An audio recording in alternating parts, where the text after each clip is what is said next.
left sideline, midfield. Huge crease, untouched, 10, 5, touchdown!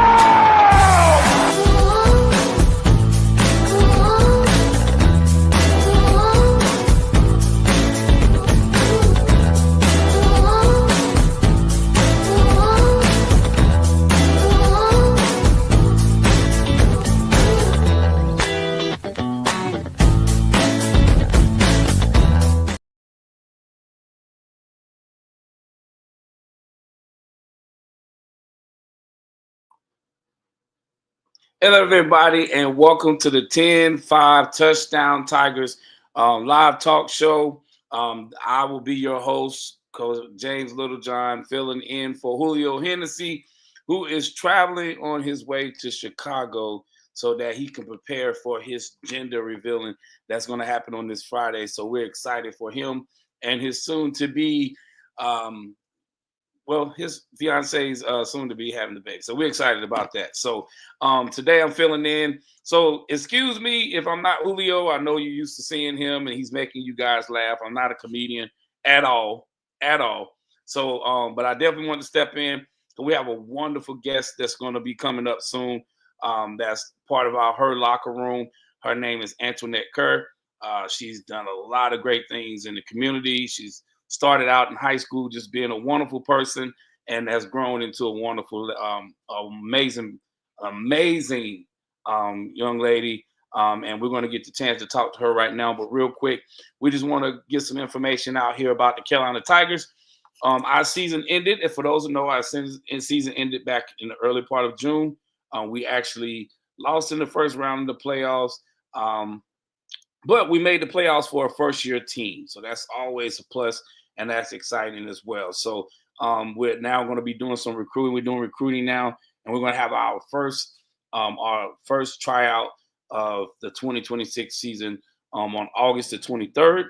It'll be at Prolific Park in Greensboro, North Carolina. So if you definitely want to be a part, definitely go to our website or go to our Facebook page, Carolina Tigers Women's Tackle Football, and find the information there about our tryouts, time, and location.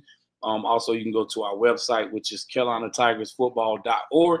You can get the information from there as well. So, with that being said, no further ado, I want to introduce to you the one and the only Antoinette Kerr. Antoinette, we're going to bring you to the stage. Hey, Antoinette. Hey, James. How you doing? I am doing well. How about you? I'm doing great. And we're so thankful that you decided to come be a part of our show and also accepting the Her Locker Room honoree. So we honor women that are doing great things in their field.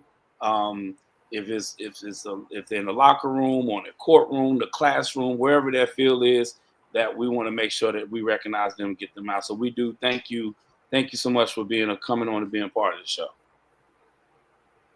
Well, thank you. And thank you to you and Cassandra for what you do. I know this has been a dream and you all have worked really hard on it. So I'm just happy to be here and really honored that my longtime friend, middle school, high school, way back friend,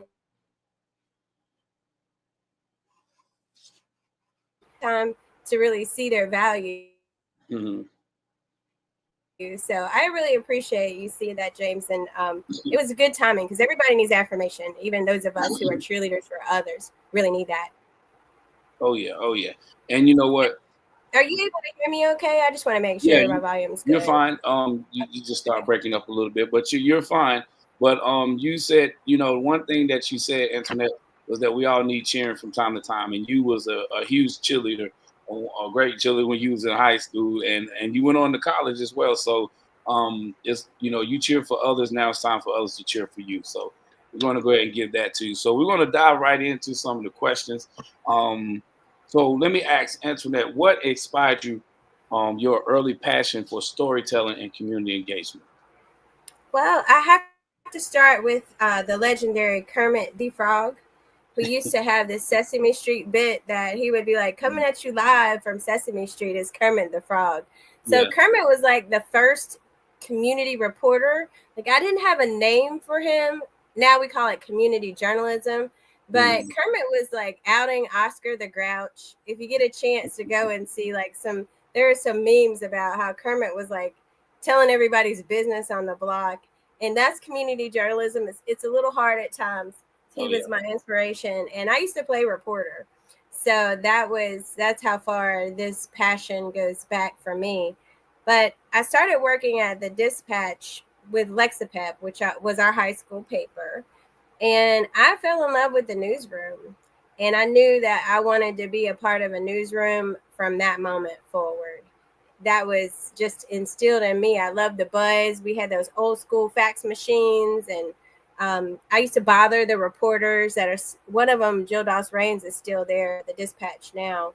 And so I have worked in some form or format for the Dispatch or at the Dispatch until recently, since 1995. And then I think it's been about 5 years since I haven't had an affiliation there. They really nurtured that passion for me. Awesome. So now, you work with the Dispatch through through the Lexapep with the newspaper from Lexington High. Well, you took me back on that. It took me back. But with that being said, as an alumni of Lexington Senior High, that kind of falls in. What was that? What influenced you that shaped you in the person that you became today? Definitely, no doubt. Jacket Pride. Oh yeah. Want to support and just say that I think one of the biggest lessons that I learned working with the Lexapep and going to high school at Lexington Senior High, we had diversity before diversity was a word. I mean, it was just ingrained in us. And so, we went to school with all sorts of people, and we always saw ourselves as, I feel like, united. I didn't feel other than, even though, I might have been the poorest person on the cheerleading squad, but we gave each other rides. We went to Southern Lunch to eat. We did all of the same things. We all sold candy to go to cheerleading camp. So we learned to work together as a unit and a team. I feel like if we just had so much more of that in our country, how beautiful would it be? So it wasn't like we had a word diversity, and I don't know that we really talked about it much. You might remember. It's just that's who we were. No, and that's something that I talk about today. Is like when we were in school, man, we had the black community, white community, the Cambodian community, and I remember when the Latino community started to come in, but it was only like at the time it was only like 7 in the whole school, and 2 was in my class when I was about to graduate, and now to see the diversity that's there, and you're right, it was we. I I think my senior year, the year after you graduated, we were the class that started the multicultural festival. We did it at Lexington High. And it was there 4 years, and then it went away, and then that's when Lexington, the city, took on and started doing it. But we wanted to pinpoint the different cultures. And I remember um, being out there in the stadium and having the parents from the Cambodian community come out and do in their native clothes and doing dances and things like that. And it was just we wanted to embrace all the cultures, and even our yearbook was called Unlabeled. We didn't want to have labels on anybody. We just wanted everybody to feel included. So that was awesome. But yes, you're right. We was living it and didn't even realize what diversity was. It was just every day. Hey, I know that person.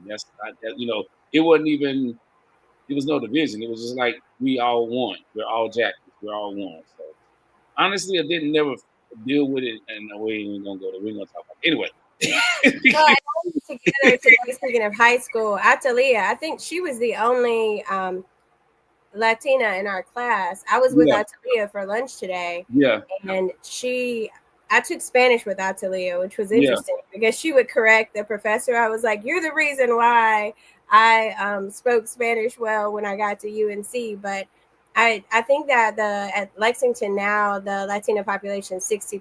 It Yeah, went from one person in 30 years to 60%.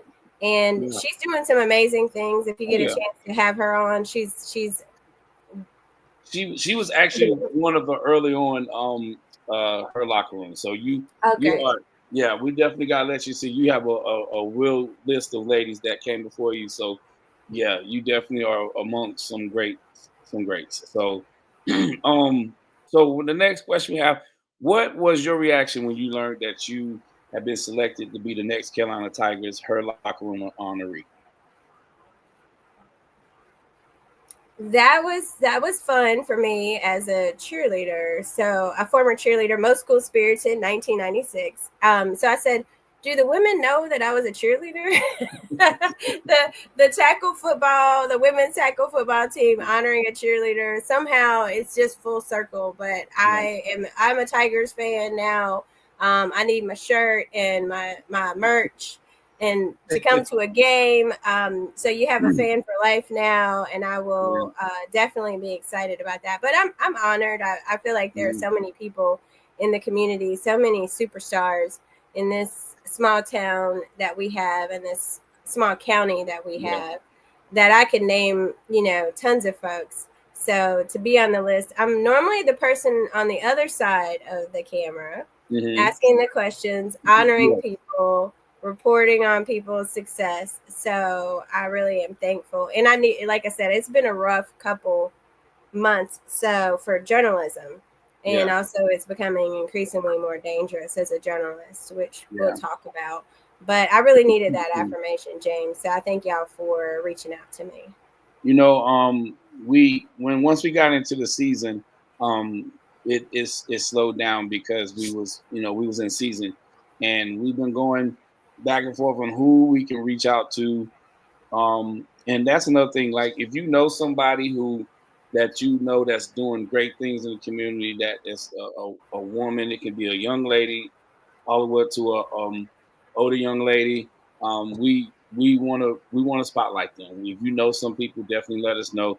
We want to spotlight them and let people know because her locker room, that's what it's all about. Is highlighting women who are doing great things um, in the community, and it's one of our initiatives that we push. So, but definitely I will send you the link, but you get to see the group of ladies that came before you, and you are in good company. You're in good company. So, um, but as far as with you, your role in studies in journalism and African American history at UNC Chapel Hill played, and how did that play a role in preparing you for the work you do today? James, I think you froze a little bit. How did that play a role? Is that was Yeah. your question? Oh, well, yeah. With you being in going to studies for journalism and also African American studies at the University of Chapel Hill, how did that play in preparing you for the work that you do today? Well, I knew I wanted to be a journalist. I wasn't, it was at that time it wasn't necessary to I'd worked for a newspaper already, and I'd already had my own column, and I was pretty sure I wanted to work in print.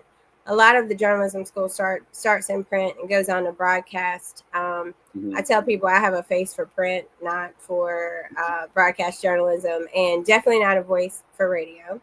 Although I did that for a while, I worked for the public news service in the radio side as a producer. But I think that I just started taking African American studies classes, and my advisor said to me, she said, why are you taking all of these classes? And I was like, I'm here to learn, right?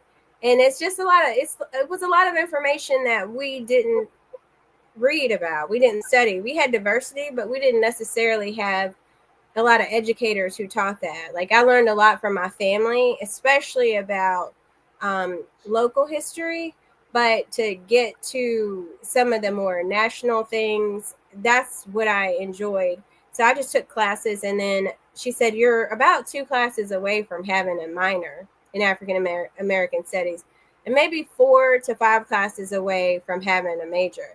So I just went for it. I stayed an extra semester, and I loved it. I enjoyed that. It really influenced my way of thinking, in a sense where I had an opportunity to meet Angela Davis. And here's some great minds and thinkers. So I interviewed Angela Davis. I ended up working for the Daily Tar Heel and eventually being the editor of the Black Ink, which was the Black Student Movement's newspaper.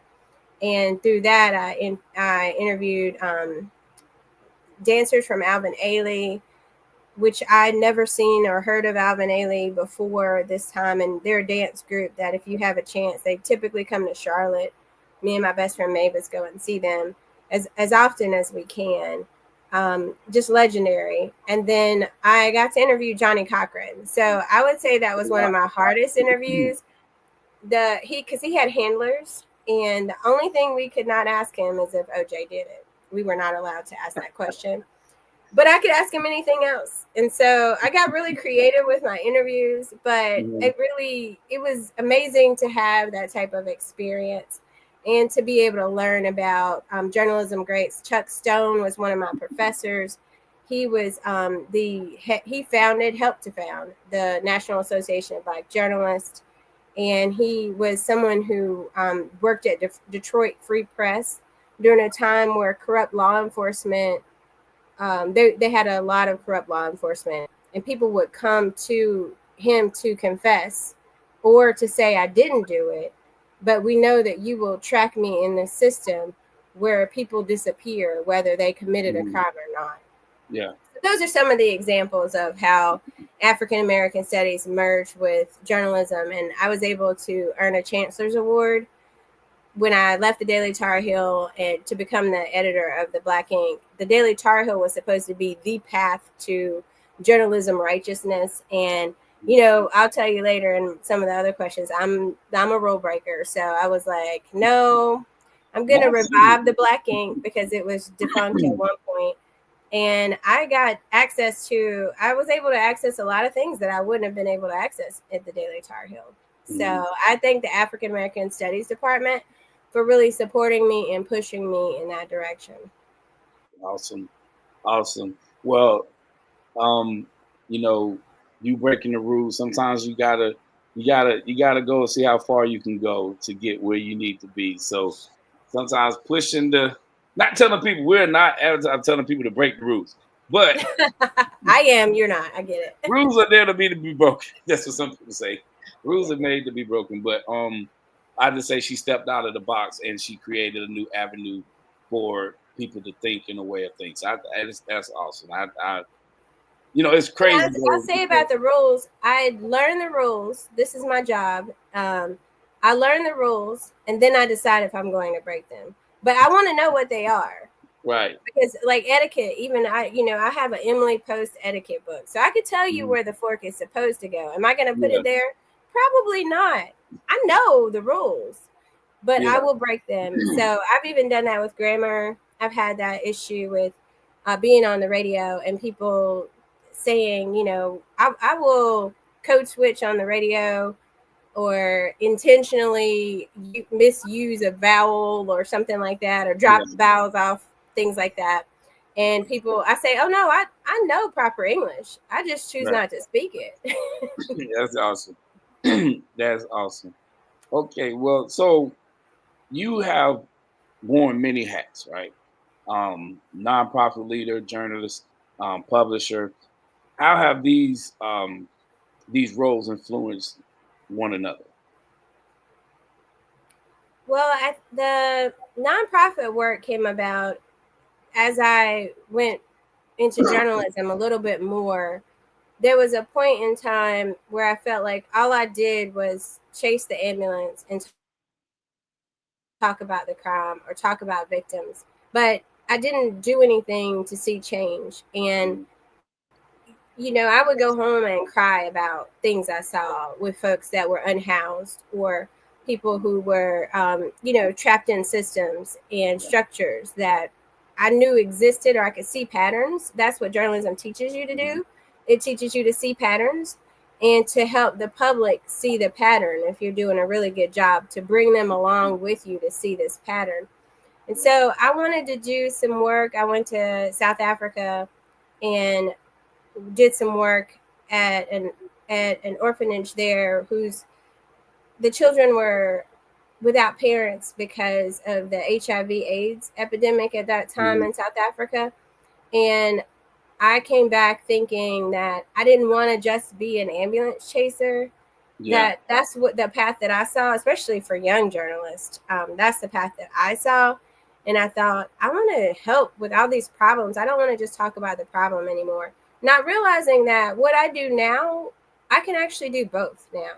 I just didn't know that that was a way to do it. It was like you're either a journalist or you're doing something about it. You're either talking about the problem or doing something about it. Yeah. So now I've blended those two things. Got you. That's amazing. That I've never heard that part before about chasing ambulance chaser. But I get it, what you're saying, because it's like you want to chase the story, but finding a way to get to that's awesome. That's if it's I have to say this. I've been on the other side of you interviewing me before, and I just want to let you know this is amazing being able to interview you. So, Julio, I know this is your job. I'm so glad you couldn't do it because this is amazing for me. So, well, yeah, I was hoping Julio would make me laugh. I've seen some of his comedy online, so. And you know what? Maybe we can get you back on and have you come on for something else, and just because I think everybody needs to experience the Julio Hennessy experience when he's just being Julio. I mean, Lord, if you come to our football games, you'll be, yeah. He was something different, amazing announcer. But so, what motivated you to find Bold and Bright Media and the Right Folks Media Consulting Group? So I started the Right Folks just because I was freelancing for about 20 publications at one point. While I was working my day job as an executive director, writing it's a passion. I think it's a calling. It's something that God gifted me with. He talks about scribes there in the Bible and writing the vision for folks to make it plain so people can run with it. And so I believe that even though I've been in many different careers, it's always been about the writing. Going back to South Africa, I started working with a non-governmental organization, and they identified that I had some writing skills and thought that I could write grants, and discovered that I was a pretty good grant writer because I was a good storyteller. Yeah. And that's what funders want to hear. They want to connect with the story. How can my funds help these folks? And so that part of it was really something that I connected with, and I feel like that's continued as a thread throughout. Now, did I answer your question? I don't think so. Which one are we on? You're skipping around, James. I'm sorry. We're talking about the Bright spot where Bright and Bold and Bright Media. Oh, Bold and Bright Media was the Right Folks was my way to write my columns, and there were columns that I would write that nobody just desired to publish, that I would just place there and do that. And I'd help other people write as well. I did some ghost writing for folks. Mm-hmm. And then Bold and Bright Media is a multimedia platform that we created. Bold and Bright Media actually is the owner of Davidson Local. And Bold and Bright Media was created to publish books. At the time, my business partner and I wanted to publish nonprofit books, in fact. So it was full circle because we use that as a tool to publish nonprofit guides. She is the founder of Nonprofit Marketing Guide. And so she wanted to be able to help nonprofit communication folks be able to get these quick guides and have information, because some of the textbooks they weren't practical enough for people. They were really esoteric and just kind of up here, not really helping people walk through the day-to-day of nonprofit work. Gotcha. Understand that. So what has been the most rewarding part of your time leading organizations like LHCDC and the Youth Life Foundation? First of all, what is LHCDC? It doesn't exist in that name anymore now. It's Home Solutions of Davidson County, but it's a homeownership program. We also helped with home repairs for elderly and disabled. And during my time there, I wrote a lot of grants. But my passion was just growing up in substandard housing, to be quite honest with you. And working in Youth Life Foundation was based in lower income communities, public housing communities in Durham. And it was founded by Daryl Green, who talk about football was Yeah. Washington Redskins Hall of Famer. Oh, I yeah. heard him speak in California, and he had a conference for Christian athletes, and he talked about how God called him to start Youth Life Foundation. So he had this long career with the Washington Redskins, and he said that people try to get him to be a free agent and leave the Redskins, but part of the reason why he didn't leave is because he felt like God called him to found this ministry in DC, and that's where like the head leaders in education and thought would be there for these youth. And so I really fell in love with his story. And he said that people told him he could make more money if he left, but God protected him from getting hurt. So he had a pretty injury-free career and one of the longest in the NFL. And so he was already an underdog, but in the NFL, but one of the fastest men In during his NFL. time. And so I thought, wow, that's pretty amazing. But from what I learned from that experience, both of those experiences, is that when God calls you to do something, that even if you don't feel the most qualified, even if you don't understand why you're moving back home to work, and people are like, why are you back here again? Then he'll protect you. And then when he tells you to go, you better go. So I felt like, and then God was like, okay, I'm done. I'm moving you here. And I'm like, okay, another assignment. That's awesome. And yes, Dal Green, oh my goodness. He was the fastest man in the NFL for a very long time. Even in his older years, he was still fast. But that's I've seen awesome. him outrun people backwards, by the way. In person, I've seen him Yeah. outrun people backwards. Yeah. That's how, and he was older, and he was like, young man, I could outrun you backwards. They were like, no, you can't. Oh, yes, he could. And I've seen it. He played DB. He had to move back fast. So yeah, definitely. So I understand that you recently just launched a disability advocate group. What inspired you to create a safe and supportive space for individuals with disabilities? Well, I think I would have to start with my mom's situation where she had a disability. I did not understand the magnitude of it for a very long time, but I was able to see that when I moved back, and I didn't know a lot about the nature of her disability. I wish that I had done more research and knew more and was connected with a group of people aligned. I'm still in communication with some folks, and then I dealt with having my lung collapse 4 times, and no one could figure out why. And it was traced back to a chronic disease that I still carry, and it's invisible a lot of times, not always. But in my own needs for support and help, I thought that we should create this group. This is Disability Pride Month, not awareness, but pride. And just because folks are able differently doesn't mean that we need all just sad stories. So Davidson Local is actually launching a series of stories where people are talking about, overcoming our disability.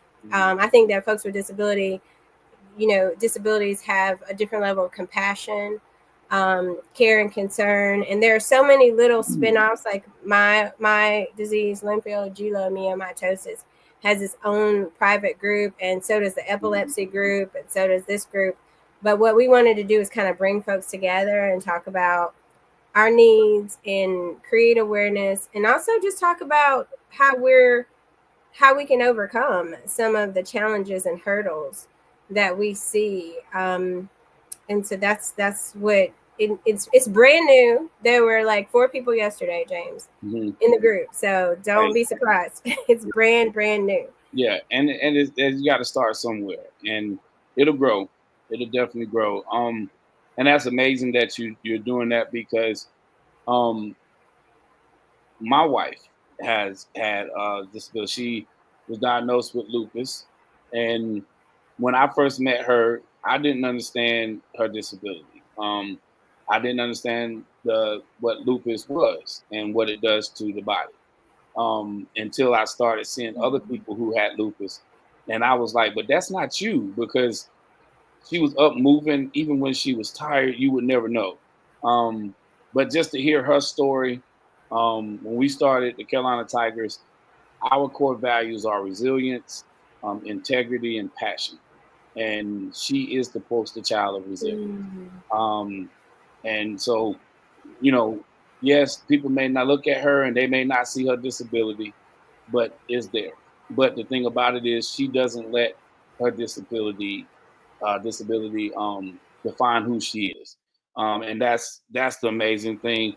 And continue encouraging you to keep pushing because people don't understand, and what they don't understand, they what they don't understand, instead of them acting, they create a narrative that doesn't exist, and all they had to do is act.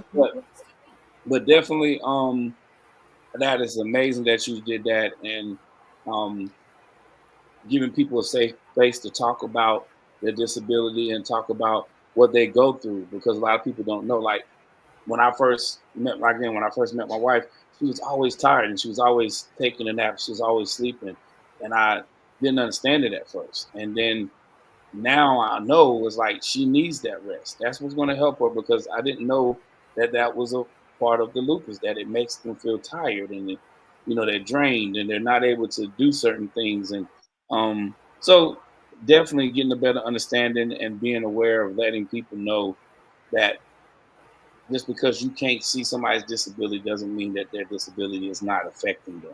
And the world isn't kind to a lot of folks, but they're definitely not kind to people with disabilities, and they're definitely not kind.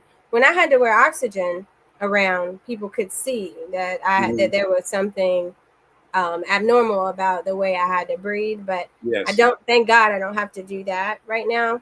But I think like I almost was not able to be here to have this conversation with you. 2 times last year, I had to have be helicoptered and emergency evacuations.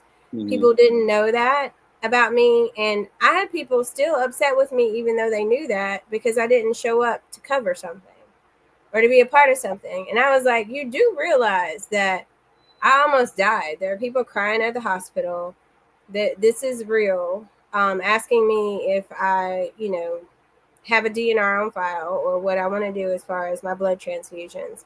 So that part of it, has been a challenge. I feel like even as far as talking with people in disability community or people like you who love someone, they're also welcome caregivers, because they have their own unique challenges. Hmm. We all want our bodies to go in ways that sometimes, I tell people, I was like, I can keep going, but as much as I do, I've learned to listen to my body, because it'll be like, you can go on, girl, but I ain't with you. So Oh I yeah. have to stop, Oh really. yeah. Yes. That's real. Well, I'm very glad that we are having this conversation with you today, and I'm thankful that you are still here. And the thing is that we can't, you know, I learned a long time ago. Other people's gonna say what they got to say, but at the end of the day, the most important person in your world is you. And if you're not at the best, you can't be who you need to be for all these many people. So, keyword, take the time. Don't be afraid to take the time for you. But I'm so thankful that you're here. So, this next question for you is: as someone who describes themselves as a public radio nerd, how do you see public media role in shaping the community's conversations? Well, it'll be hard now due to cuts in public radio Mhm. and public media, which is unfortunate. But there were times, James, where I did not have cable, and so my TV didn't work. When you're Mhm. old school like that, sometimes you had to have cable because the bunny ears just weren't cutting it. Right. And so all I could get was PBS, or all I could get was a public radio station. And so Hmm. I grew up on public radio. There are times where that was where I didn't even have a television in my room, Yeah. and that's all I had. So I love the stories and I like the history of it. And so I became a public radio nerd early on, and then later on, I joined WFDD, Community Advisory Board, Wake Forest. And then after that, I went on to work in public radio by doing like news segments for the public news service. So I did Hmm. 2 minute and 40 seconds of informative radio. And that just affirmed that, public radio is one of my favorite things. It's part of the reason why Davidson Local's free. People are like, why don't you charge for Davidson Local? Because then it would pay for itself. But because I grew up I wouldn't have been able to buy the public radio that I consumed. And I felt like it made me more cultured. It made me know more about the world. At times I didn't feel like I was living in Davidson County when I would listen to these stories all over the world. And I just believe in free radio and free media. So that's hard when you're running a business, James. Right. Somebody has to pay for the free Somebody media. got to pay for it. Yeah, but that's why I'm a public news nerd. I never heard that term before, and that's pretty cool. So I'm gonna start calling. So if they say, "Is Antwoord a nerd?" I'm like, "Yes, she is. She's a public news nerd." Proud. I've been talking about local news for so long now. I need to just wear a shirt every day that says local news. So, how was your experience as a journalist help inform your nonprofit and consulting work? Just in a journalism way, I think that it helped with storytelling. I talked about that. Grant writing is storytelling, and I felt like I became a pretty decent grant writer and a successful grant writer because I had the ability to listen to the story and not just say what I want to say. But in journalism, you're taught, in old school journalism, you're taught to listen to the story. So when I go into a story, people sometimes think I have a motive or an agenda, and sometimes I do, but it gets shifted, and it's like, okay, I thought this was the angle for the story, but when I got in the story, this is really the angle for the story. So it has really shaped that in the grant nonprofit world, and I think in the nonprofit space, working with people and being compassionate has shaped me as a journalist, because I have been in situations where we were taught to just tell the story, no matter if like how it's going to impact the other person. We didn't necessarily care. At times we wanted the best story and the biggest headlines, but now I've seen that could really interfere with somebody's life in a way that they at least need to be prepared for. And I learned that when working with missing and murdered Indigenous women.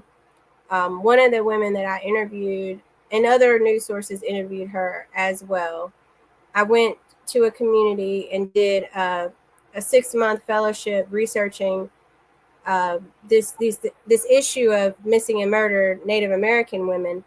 And I thought I was going to find a serial killer, and it turned out to be law enforcement was involved, which is worse because it's scary in any sense that these women are going missing. But one of the women that I interviewed, she ended up being murdered after she talked to media. And it really changed the way I interview.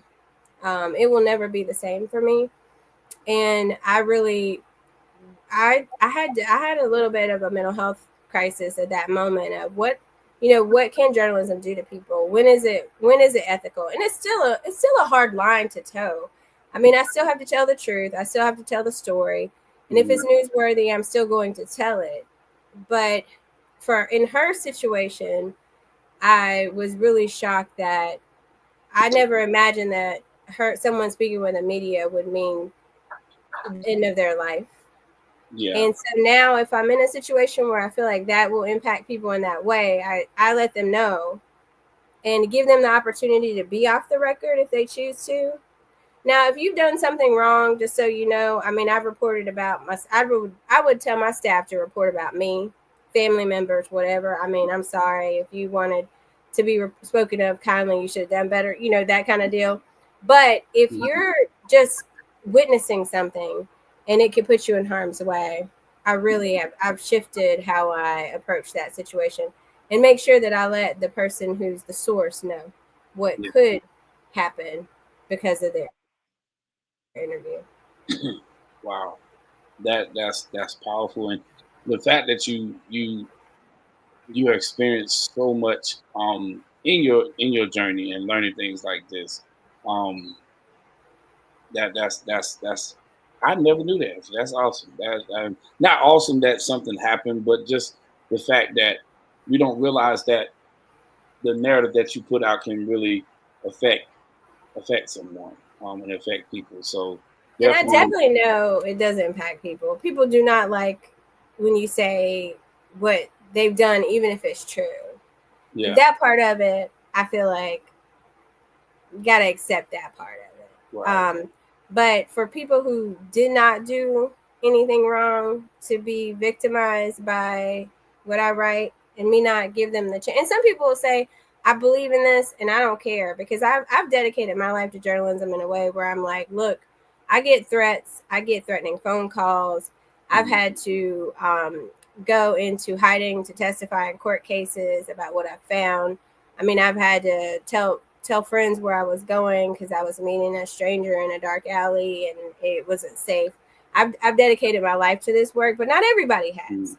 So I Yeah, want them to make a decision as a source. But again, I will say I draw the line with, if we do wrong things, I expect us to talk about it. And I had a situation where I had a choice about giving a statement to the press, and I gave it to the press.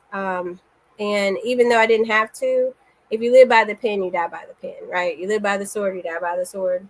You live by the tackle, you die by the tackle. I don't know. I guess does that work for y'all women? Does that work? Okay. well, so right now, Antoinette, thank you for everything you've been sharing. We're going to take this will be what Julio Henderson would call halftime. So we're going to take a quick break. You can stay up, but we're going to go ahead and we want to take time and talk about and thank our sponsors for this past season. This past season, we had some sponsors that helped the Carolina Tigers get where to they wanted to be. One of the things we did as an organization, we did have what we call Paul Print creators. Paul Print creators were people who donated to the women. All they gave $22.50 to help these women be able to play football. So we had ended up with over 40 Paul Print creators. So we want to thank each and every one of them. We also had sponsors that helped us, partners and sponsors that helped us along the way.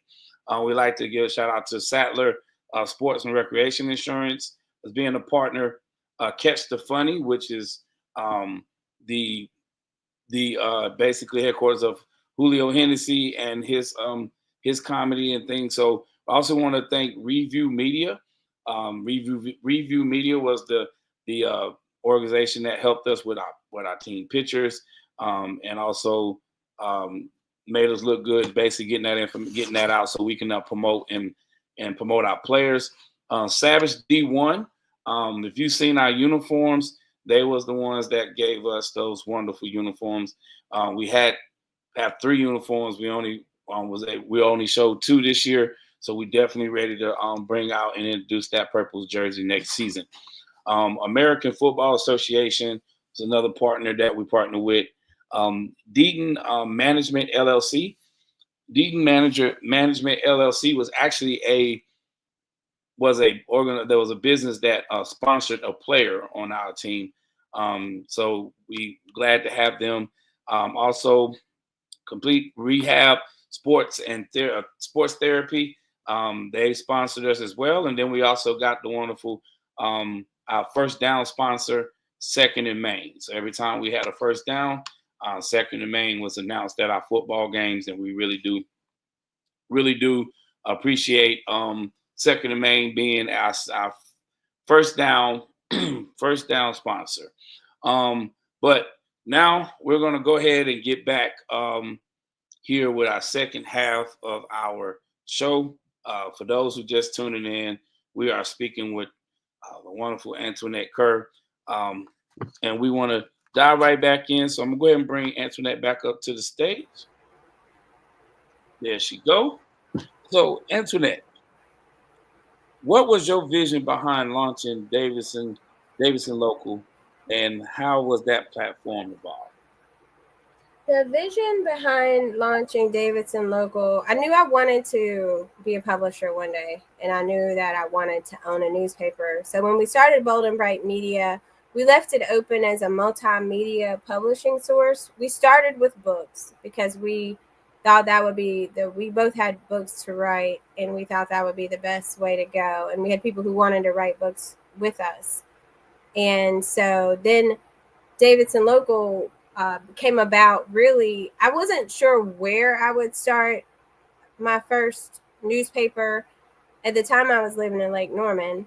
And so I thought I would start a magazine first, and was approached by a franchise to do that. Mm-hmm. But the shift for me was when the nursing homes went on lockdown, and Davidson County had a few super spreader nursing homes.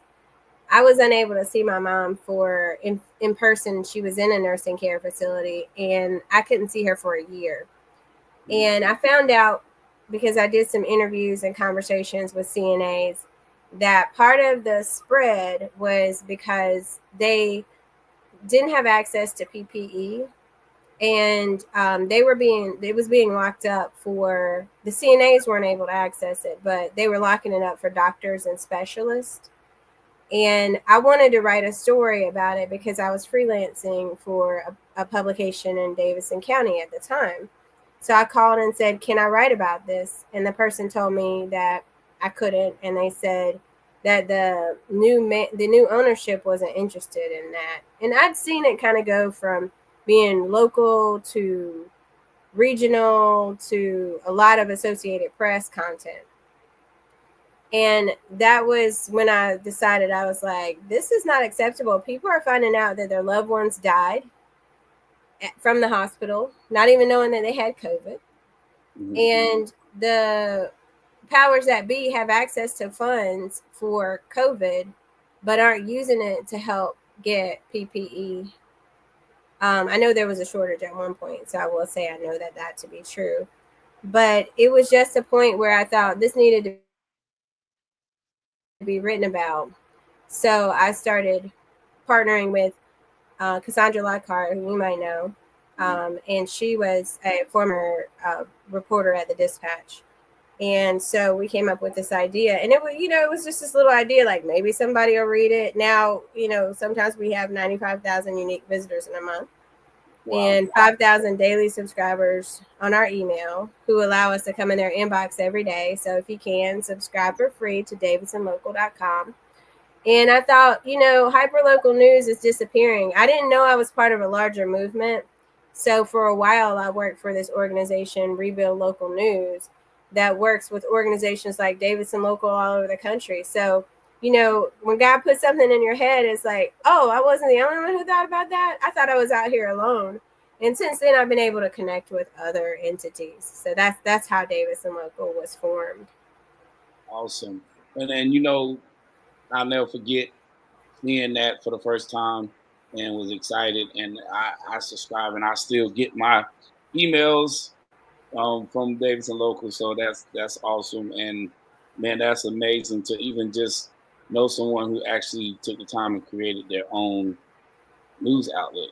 That's something that you just don't think about. So congratulations on that. You and Cassandra Lockhart, y'all did an amazing job, and really definitely appreciate you telling the stories and getting out there. So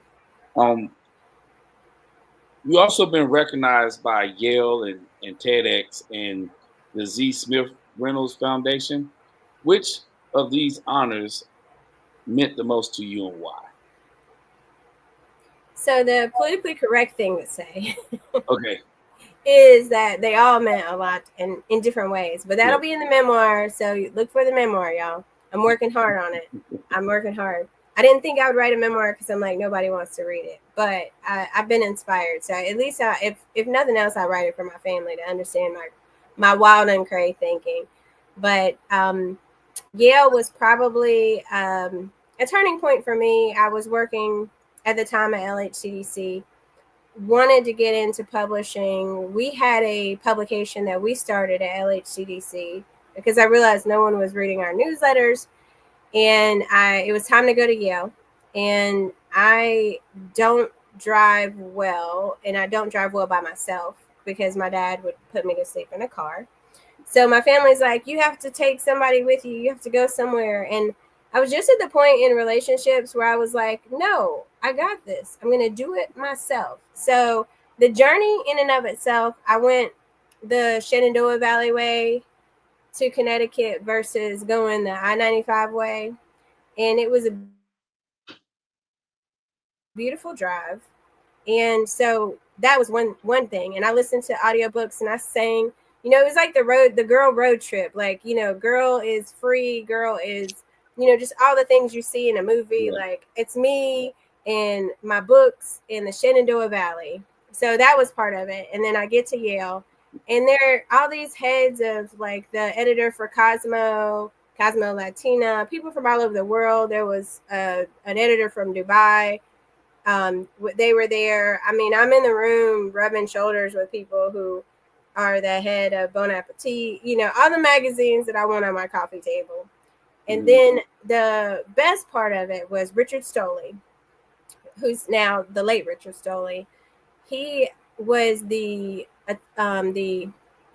reporter who discovered during the Kennedy assassination the Zapruder tapes. So Abraham Zapruder filmed the assassination, led to a lot of controversies because people, have said the second shooter theory. And so he actually got the tape before the CIA got to it. Wow. And copied it. And so they stopped the press for Time magazine and ran all of them except for one shot, which everybody says this is the shot that proves there's a second shooter. Yeah. He did not really answer that. But he is a journalism great and really an icon. And he handed me my certificate at the end of the program, which was great. And I was the first U.S. scholarship recipient because, again, believing no is not, that's something that's gotten me in trouble, but it's also got me a long way because I'm like, I don't have the money to go to this program. So I applied anyway, and then they accepted me. I was like, yo, I don't have the money. And they were like, we're going to create a scholarship. I was like, yes, that was meant to be. That's what God wanted me to do. And so I was able to get the first United States scholarship for the Yale publishing course. And so when I walked across the stage, which they did, they walked us across the stage and Richard Stoley handed me my certificate. I thought that I was going to fall over and melt. That is amazing. For you talk about when your steps are ordered, that God is going to open doors that no man can open, and for them to create a scholarship. Now, there's people who probably receiving this scholarship now because of you stepping into your purpose and doing what you was meant to do. And now it was a scholarship that was created for you that benefit other people. You are truly trailblazer. That's awesome, actually. I didn't know that. See, it was fun. Yeah, they actually did a U.S. scholarship and they did an international one. Mm-hmm. And so it was great, and I really I learned so much. And I knew it was affirmation for me that I was going to be a publisher. I just did not know when, where, and how. But that was the affirmation that I needed. That's awesome. So what advice do you have for a woman who's looking to lead with credibility in the nonprofit and media sector? In the nonprofit and media space? Yes, ma'am. I would say, I wrote down a note. I would say just basically walk in your own shoes. I think there's a lot of pressure for women, and I know this is going to sound controversial since I'm speaking to the tackle football program coach, but I think there's a lot of pressure for women to lead like men. And we have our very own special, unique ways of doing things at times that aren't the same. And that's okay. It's okay to lead the way that God called you to lead. It might not look the way that the person before you led. It might not look the way your board wants you to lead. But it might not look the way your editor wants you to lead. But when, I think about Joseph, because we were in that play. And I think about him looking up at the stars and him being like, I see these things, and people being mad or jealous or saying, who do you think you are? I think that, there were times where Joseph was presumptuous, but I think for the most part he was willing to lead in a way that God called him to lead. He really had no other choice. Yeah. But I feel like that's something that I learned early on, because I try to walk in other people's shoes and they never fit and it doesn't work. So that's what I would encourage women in the journalism space and the nonprofit space to say, do you, do it your way, do it with authenticity. I think is one of the words that was in the question. Like, do it with authenticity, and people will follow you. And if they don't, then that's okay too. That's okay too. They didn't follow Joseph at first either, right? They cast him in a pit, and then Potiphar. I Oh, mean, yeah. we know the whole story. Oh, James yeah. and I went to play in the high school about Joseph Hey. and the amazing Technicolor Dreamcoats. For those who Yes. didn't know, And that right there sparked my journey into theater. Because that one show, that one play, I fell in love with theater from that point on. So, oh yeah, I'll never forget that. I'll never forget that. and here we have this burly football player in this theater group, which is again, Hey, outside the box. nobody never picked. They picked at me, but they ain't do it in my face.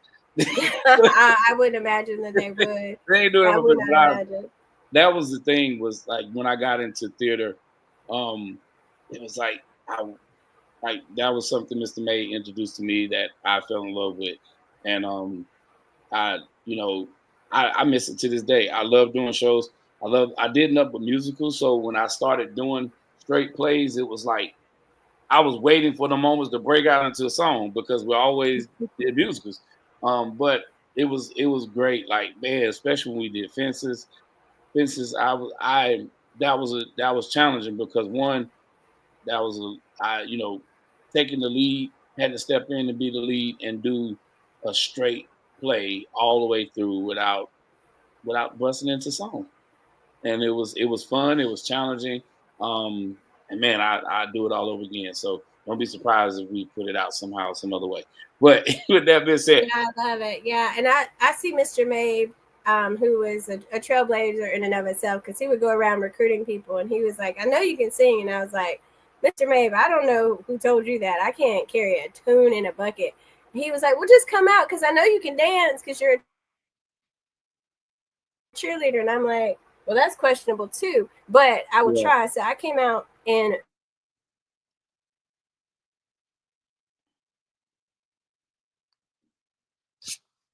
freezing up. Hold on, we're having some technical difficulties here. James, I'm here. Are you there? Okay. Okay, yes, ma'am. Well, I busted out in a song, James, and I was singing so loud that Mr. May pulled me over and he said, "We don't really need you to sing. Just dance." I was like, "I told you," but I Yeah. was so into it, and he made me feel so comfortable that I'm just like belching to the top of my lungs. Oh, yeah. And yeah, no, I was just the backup dancer for the show. Yeah. That's awesome. But one thing I want to touch back on is when you mentioned, so the one thing about the Carolina Tigers is we have a lot of initiatives that we push, and one of them is one of our initiatives is roaring strong, speak up before it's too late. That mental health matters, and one of the things that we push is that we even though mental health affects a lot of people, we focus on the mental health of women, and we realize that a lot of times women are put in the box. They're expected to do this, and that, and so we definitely push for that to get the mental health, let them know that that we're there. Because a lot of women, it's a lot of that we put on your plate because you're expected to do things because they put it in the box. Say this is what a woman's expected to do. Um, and what made me realize that the most was like when my wife, um, she does things that make it look so easy. Like women make things look so easy, but it can be the hardest thing. But y'all do it so gracefully to the point where I think she don't need help. And I remember my wife doing something and she does it so gracefully. Like like if she's cooking a meal, man, the preparation in itself is work, but she does it so easily that you don't think, hey, babe, you need help with that? If she's making something, she's cutting up the onions over here, and she got the meat over here, and and she got the noodles over here, and the preparation is work, but she makes it look so easy to the point where one day she was like, you gonna help me? And I was like, well, baby, I didn't know you needed help. The whole time she wanted help. She wanted help, but because she done it so gracefully, I didn't think she needed help. And I think that's a lot of times that as men, we forget that women do things, but they need help. And for their mental health, and that can really, really, so that's one of the things we focus on is women's mental health. Basically, anything dealing with women that we support. We got initiatives against domestic violence. We got initiative with breast cancer. We got initiative for girls play football too. That initiative is not based on, it's more of helping young ladies who have low self-esteem about themselves and let them know that you can be whatever you set your mind to be. And also, we're going to teach you how to play a male-dominant sport, and let you know that this is something that you're capable of doing. And it's not more saying that, women being men, but it's allowing them to be free of who they are. Because a lot of the ladies that was on the team, they all been told that they couldn't play football because they're not a boy. And so now they be able to show that, hey, this is what I'm able to do. We had a young lady on the team that plays for us, and she played football all the way up middle school. But when she got to high school, they told her no. And she challenged it. But she didn't win. But the fact that she was brave enough to challenge the system that said girls couldn't play football, she wanted to know why. And because that's what she wanted to do. And so this was opening up the Carolina Tigers, giving ladies the opportunity. And we run across a lot of ladies who never thought they would play tackle football, is playing right now, doing amazing jobs and making waves. And I think they're getting to see the message that they're letting their kids, especially the ones that have boys. It's like, mom, mom can do anything that she set her mind to do. You can do the same thing too. And so that's the message we put out, and we want, and we want to let people know that it's a lot of things that takes place for women to play football and to make the decision. Because guess what? The mom duties don't go away. The things that she got to do, the cooking, the cleaning, all those things don't go away. And they still time to come out and play football. And so the great thing I like about our organization, man, I tell the players when they come out, if you got your kids, bring them. They can stand on the sideline. If you got to go be mama, go be mama. Come back when you're ready, and we go ahead and go play. So, but yeah, that's awesome. I really, really enjoyed that. So next, I got a question for you. How do you stay grounded and energized while doing so much civic and community work? So one thing I wanted to go back to, my friend Mari Satwood, who's I think he's got all these titles for being the winningest wrestling coach, introduced me to wrestling life. And I promise I can cradle. I really feel like that. No one will let me cradle, James. So this is my shout out. I probably can teach you how to cradle. Really, I could teach you how to do it, because he gets these guys, and they're like playing around and everything, and he's like, do it, and they cradle like real fast. And so that's like the only move I know. But now that young women have their own wrestling programs in high school, and the High School Athletic Association has women's wrestling and tournaments, I love watching the young women wrestle. It's amazing to see them and the skills that they learn, because there's so much discipline in athletics that in training and just for preparation for life and teamwork, that it seems cliche, but it's really true. So I'm really excited about what you're doing, and I hope that if ever one day, if I try to offer myself to be a wrestling coach, but I don't think they think that the cheerleader could be the wrestling coach. But when they see me cradle, James, they will believe.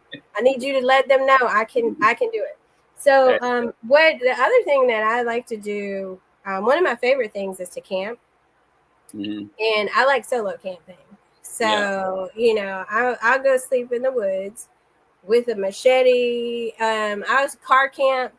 I've yurt camped. I've camped. And I actually like to do it by myself. And people are like, "Oh no, you can't do it by yourself." So when I couldn't go by myself, just out of a health concern, I have gone out in the yard and camped in my car. So that is how much I love camping. It is just something about being there that makes me happy. It looks like my I didn't bring my charger in here, so I hope it doesn't die. My power saver's on. But the other thing is camping and reading and poetry. Those are the three things that kind of keep me going. Those are my self-care modes, and I do them all at the same time. So I write poetry, go camping, read, and I like to be in the woods by myself. So it's a lot of fun. Well, you and Cassandra could be really good friends because Cassandra's been trying to get me to go camping for the longest. I'm just afraid of lions, tigers, and bears. Oh my! And I seen the Blair Witch Project, so I just don't, Anyway, I should never watch movies. But anyway, she loves camping, and so that y'all could be best friends. Yeah, she's still trying to get me. I'm gonna go. I promise I will go. So I'm gonna go. So let's save time real quick. Let's jump a little ahead here. Let me ask you this: how do you define legacy in your work, the work you're doing today? I define legacy, and I think that the way to right the wrong is to turn the light and the truth upon them. And so, to me, that's that. If that is what people say about me, then I will consider that to be a legacy. I want Davidson Local to exist the way that other we actually call legacy media like the traditional media. I'm an independent owned source. The majority of media is owned by 5 billionaires. I am not one of them. And so the sustainability of Davidson Local and this independent media source, I want people to be going back to Davidson Local in 100 years saying they reported on this. Because how do we know history? Right. We know it through the legacy of those who told the stories. And when I go back to Ida B. Wells, she did an anti-lynching campaign. She's a Black journalist, completely amazing and famous for her work. But one of the things that Ida B says is those who commit the murders are telling the stories. Right. So thank you. I now have a charger. So see, this is what happens. People look out for me. But those who commit the murders are telling the stories, then we'll never know the true story. Right. And here people are being lynched, and we don't even know what really and truly happened. And so that's what part of what I see Davidson Local's legacy being. We reach out to parts of the community that other media sources don't reach out to, or we tell stories and we investigate in a way that other media sources don't take the time to do, because it might take too long. That doesn't make them the money that they want fast enough, or the advertisers won't invest in that way. Gotcha. So that's what I see legacy being for me. Awesome. So we'll go back a little bit. Now that you got the power. I have power. I got the power. See, I can't sing. I told you. What is one community story you've told or helped tell that sticks with you the most? I think the story that I spent quite a bit of time on is the missing and murdered Indigenous women. And part of it is because they felt so invisibilized that it was really interesting to see how, I thought that a lot of communities were invisibilized, but to kind of go through the experience with my Indigenous sisters and walk through the fact that their communities were destroyed, that they had to go live in swamps, that they were not Indian enough based on who they mixed with after they came out of the swamps. And then to know that their high rates of being assaulted by their own communities, but also by others. And to hear these stories over and over again, which are hard to hear but need to be heard. That's probably one of the most powerful projects that I worked on. Last month, we wrapped up a part of that project. We created a group called Indivisible. They allowed me, the Native Sisters allowed me to be a part of that group. And we had a healing moment. We had a concert, festival type deal. We had self-defense workshops. And it was all designed to help bring healing, because telling these traumatic stories over and over again with no resolution is hard. Yeah. You know, in some cases, people have been arrested, and others they have not. And I'm committed to still telling stories, but I really feel like one of our group members said we need healing too.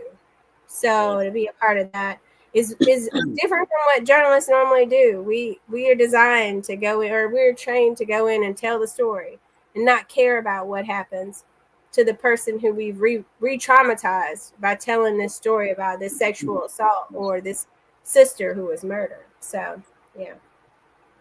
Well, you're definitely being a voice for people who normally wouldn't have the outlet or the voice to be told. And storytelling is a unique thing, because there's a lot of things that people have experienced over the years. And if it wasn't for people witnessing or having or being a voice for them, we wouldn't know. We wouldn't know with a lot of things. Every day, I'm a big history person, so I've learned a lot of stuff, and I've learned something.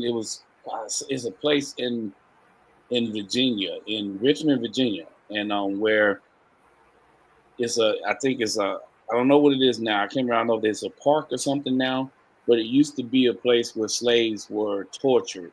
And it was a person that got slaves, and they did all types of crazy things to them. It was like he experimented with them. And I don't know if it's called the Killing Ground or whatever it's called, but it's a place in Richmond. I gotta look it up. But it's just people telling us stories, or finding out that Central Park used to be a place where African American community that people wiped out, or places where you're hearing about communities, that black communities that were there, and now all of a sudden it's underwater because they created a man-made lake that covered towns and cities. So without people telling those stories, and that we wouldn't know about these things. I even heard a story recently about the Pentagon, that the Pentagon used to actually, where the Pentagon is built, used to be land where black people owned and lived. So it's just a lot of stories out there, and people not telling stories and not knowing, we would never know. So I do applaud you for doing that, and telling the stories and giving people a voice in those areas as well. So last question. Boy, you probably won't be last. I got one more. That's one on school. But looking ahead, what wisdom would you pass on to the future storytellers who aspire to make an impact like you have? I would say that I would start by saying, don't let someone else write your narrative, because I feel like that's where it begins. Storytelling begins by, people said to me things when I was younger. I was told, you would be surprised, James, I know you knew me, but you probably didn't know that, like, one thing that really fueled me was that someone told me that I'd be pregnant by the time I was 16. Wow. And another person said I'd never go to college because I didn't have money. And another person said I could never work at the dispatch because my family didn't have money. And that I was my mom was, and she was a brilliant cook and amazing cook. I did not inherit that skill either. It's worse than my singing. Although I have very patient people now who help me walk through that. I'm learning. I made a cake. I made my first cake a couple months ago. So I'm really excited about that. But I think part of this whole thing about storytelling is that, if you learn with yourself, the reason why I can see other people's narratives so clearly is because I knew that I couldn't believe the one that someone was trying to write for me. So I don't necessarily try to go in and write someone else's narrative. I really am truly trying to hear what is being said and to move from there in a lot of situations. So when I went down to Lumberton in Robinson County in Pembroke, I went down there with a thought of, I think this might be this. And then what we came back with, and this will be in a documentary at some point because we've done some filming. And I don't know, documentaries take forever, James. I mean, they really do. I have so much respect for documentarians. But what I came back with was I really knew nothing when I walked there. I had a bunch of assumptions about so many things. But storytellers, when you go in, you really have to be willing to abandon your own um, ideology and just hear what the folks are saying to you. Yeah. But that's awesome. That's awesome. So I gotta ask this question. You being from Lexington, going to Lexington Senior High, and all your life you heard that saying, be somebody. How I do did. you feel? How do you feel? And also the loud Coach Gurley standing in the hallway yelling, "It's a great day to be alive," as you walk down the hallway. But how would you feel? How do you feel that hearing that saying, "Be somebody," has molded you as being the person that you are today as well? Oh my goodness, Coach England. So wow. And I remember like the football team, y'all used to like reach up and slap it like as you Yeah, would go out. And then we would go and work out in there at times, not when the football team was in there, because I don't think our coach would let us. But I would try to get up. I'm short, James, so I couldn't quite slap it, but I would try to get as high as I can. And so yeah, that is like an analogy for my life.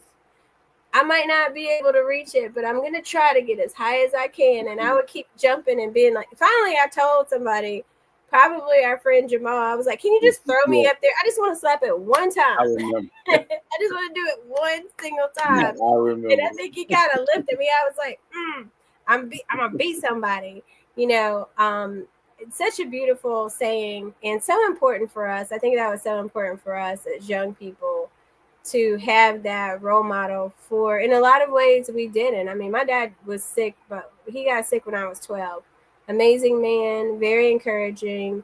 um, Took me on construction sites with him, built so many homes in Davidson County. um, Built the first house I lived in was a lake house. Had a very dramatic different life after he got sick. But to have people say, I think you can be somebody, you don't know how powerful that is until you feel defeated. Yeah, And there are times in everybody's journey where they're going to feel defeated. It kind of fuels me because people are like, oh, I've lived like 7 lives, and people are like, oh man, Antoinette's down. There she goes again, lung collapse, mm-hmm. sick or whatever. And I'm like, God always brings me back and is stronger. So I feel like he's telling me too, you gotta be somebody. Yeah. And I have to give thanks to him for that. Well, Antoinette, we do appreciate you and thank you for everything that you have accomplished. And this has been amazing because, again, kind of like you had said to me one time before, it's like, after high school, I remember you going to Carolina. I remember coming up and visiting, doing the spring game. But after that, I didn't know anything about what happened with you and the things that you accomplished. So being able to see those things, I'm honored. We can type in your name in Google and your name pops up in so many different places as being a journalist or being an author or being part of, nonprofits. And it's amazing. And I just want to let you know that I'm very proud of you. When it came to me at 3 o'clock in the morning to reach out to you, and it burnt me from the time until it was time to be able to reach out to you. It was like, I was Lord, probably awake at 3 o'clock in the morning, just so you know. I have a 6:05 deadline every day, and people say well, Happy Friday. I don't have a Friday. yeah, Journalism happens every day, and sometimes at the most inconvenient hour. But mm, don't if you're out there, please do not expect me to respond at 3 o'clock in the yeah, morning. I do have some self-care practices, and my partner would not like that at all. right. So And so I saw that, and I was just like, man, and I, you know, it was a no-brainer. And I'm so glad that we got to hear your story and you got to share. And once again, congratulations on being her locker room honoree for the Carolina Tigers. And we thank you again. And if there's anything that you want to leave, any final thoughts or anything you'd like to share before we go? Well, I thought you were going to say it's a great day to be a Tar Heel, because I just have to give a shout out to the nation's oldest public university. I cannot not do that. And also to say thank you for what you're doing, and go Tigers. And I'm looking forward to coming to a game. We're going to come and visit you at a game and cheer on my newfound friends. Maybe they'll let me in the real locker room, maybe not, but we'll see. If I can get in the real locker room, y'all, I'll give you the exclusive, not the sneak peek, but I will give you the exclusive interview from the locker room if the coach will allow me. Oh, we got you. If you want to definitely do it, we got you. We're all about getting these ladies. It's a lot of great ladies, and I think you would enjoy their stories. So once again, Antoinette, thank you for coming on, and congratulations. And hey, you're a Tiger fan now. We're definitely going to keep you in the loop and make sure that we're there with all the things that we're going to be going forward with. And I'm definitely going to get you back. We're going to find a way to get you back so you can get on with Julio. And tryouts are August 12th. Tryouts are August 12th, right? Are they? August the 23rd. August 23rd. I saw that and I was like, now I know I don't need to be trying out for, but hey, that would be exactly what I would do. Come on out and report from your standpoint of trying out to be a Carolina Tiger. Okay. Well, that could be. That could be the story. We can bring you back and have you do the recap with Julio. That'll be fun. Okay, well, I hope Julio made it safely to his next location, and thank you for having us. And anybody out there watching, thank you for watching, and don't forget to subscribe to davidsonlocal.com. You can go and subscribe for free. It's at the bottom of the page. All right. Well, you have a great day, Antoinette, and thank you once again. Thanks. Take care. Bye. All right, so we're going to wrap it up. Once again, thank you for tuning in to this wonderful opportunity to speak with her locker room honoree, Antoinette Kerr. So I hope you enjoyed the show. Until next time, thank you for tuning in to the 10-5 Touchdown Tigers live talk show.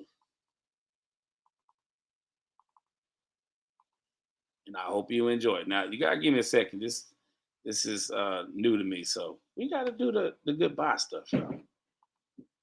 Carolina Tigers.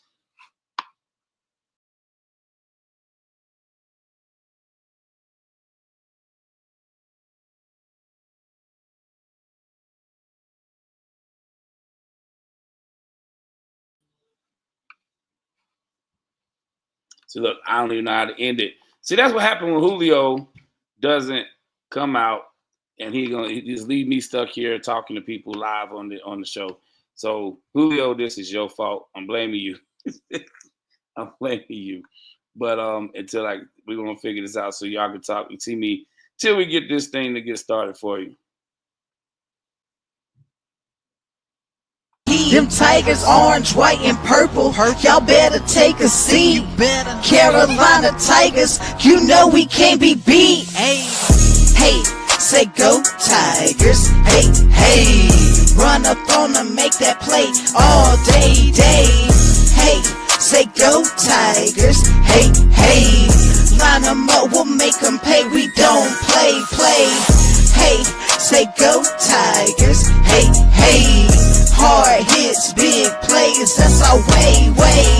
Hey, say go Tigers. Hey, Carolina Tigers, you know we gon' slay. Stepping in the jungle, that's a death wish. We Tigers on the hunt, coming out the mist. Try to count us out, now we gonna grind. Y'all can move out the way, it's our time to shine. Our claws are out, ain't no holding back. We the new champs here, we're on attack. You want the smoke, well, we're bringing the fire. Wanna feel the heat, if that's your desire.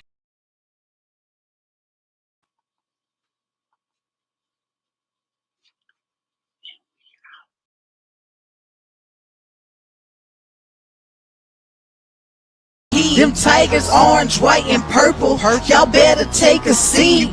Carolina Tigers, you know we can't be beat. Hey, say go Tigers. Hey, hey, run up on them, make that play all day, day. Hey, say go Tigers. Hey, hey, line them up, we'll make them pay. We don't play, play. Hey, say go Tigers. Hey, hey, hard hits, big plays, that's our way, way. Hey, say go Tigers. Hey, hey, Carolina Tigers, you know we gon' slay, slay. Stepping in the jungle, it's a death wish. We Tigers on the hunt, coming out the mist. Try to count us out, now we gonna grind. Y'all can move out the way, it's our time to shine. Our claws are out, ain't no holding back. We the new champs here and we're on attack. You want the smoke, well, we're bringing the fire. Wanna feel the heat if that's your desire.